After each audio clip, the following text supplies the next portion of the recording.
This time naman po ay sa King Bee Chinese Food Restaurant ko naman po kayo dadalahin.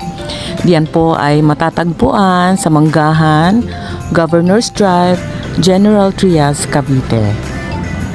Ayan ang aking bunsong si Grant, ang aking manugang, and si Mia, ako, and ayan uli sila. Mga nagsi-cellphone, busy sila sa cellphone nila. Ayan po, kasi nagkayayaan po kasi dyan dahil mayroon po biglang nag-crave for dim sum. So, ayan po ang aming mga in-order.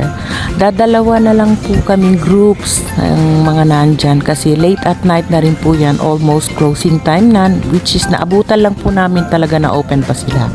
Ayan, in fairness po at talaga namang masasarap po ang mga pagkain na in-order ng mga anak ko. Ayan.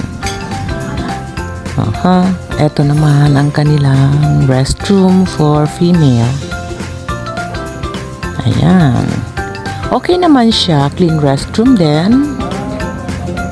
So far, ayan na. At halos paalis na kami dyan. Naka-turn off na po lahat ng mga lights po ng aquariums nila with live seafoods. Kaso, ayan. There you go. Thanks for watching.